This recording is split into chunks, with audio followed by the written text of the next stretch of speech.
raha ny taona 2024 no resahina dia maro ireo asa fikojakojana ny lalam-pirenena no novatsy ny feravola.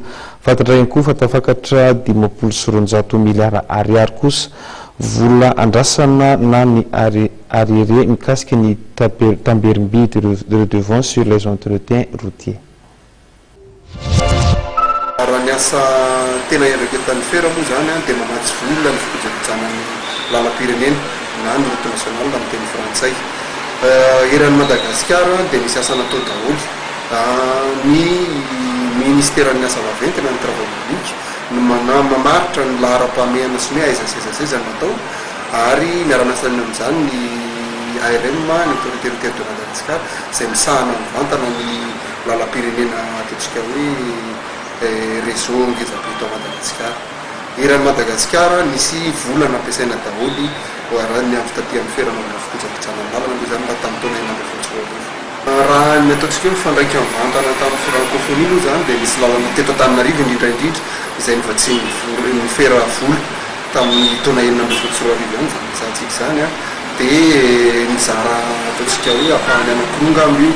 Ny apahany voalohany izay ataontsika hoe tany volana Jolay sy volana Août dia ny apahany faharoa taty amin'ny volana Oktobra sy Novambra. Raha ny aty amin'ny fond d'entretien routier ngamba aloha dia ny tena eritreritra dia hoe mitafiditra araka ny tokony ho izy ny redevance amin'ny entretien routier. Faharoan'izany betsaka ny asa mialantsika dia tokony ho vita araka ny tokony izy koa ny fikojakojana ny lalana arakaraka ny vola anananao am-pelantanana. Misy ezaka lehibe ihany izay eritreretina ho fanatsarana ny fomba fiasa ho atao amin'ny taona 2024 ity fa any amin'ny tombalizaka any amin'ny volana Jolay sy ny volana Desambra antsika mahita hoe inona ilay fiovana izay tsy maintsy ho resahana aminareo ihany.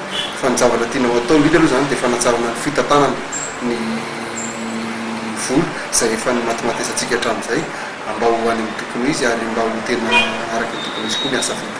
Amintsika amin'ny resaka izao no any amin'ny 500 miliara ariary ihany no vola tokony mbola ampidirina arriéré zany io resantsika io. Mitoy tsy mijanona mihitsy ny fifandinihana na eo amin'ny sehatra ara-panjakana zany hoe any amin'ny trésor public zany na ny ministère ny finance na ny ministère ny travaux publics na amin'ireo mpandrarama mbasoloky mba azahoana mampiditra an'ireo volon'ireo aty amin'ny fera satria betsaka ny asa malatsika amin'ny fikojakojana ny lalana.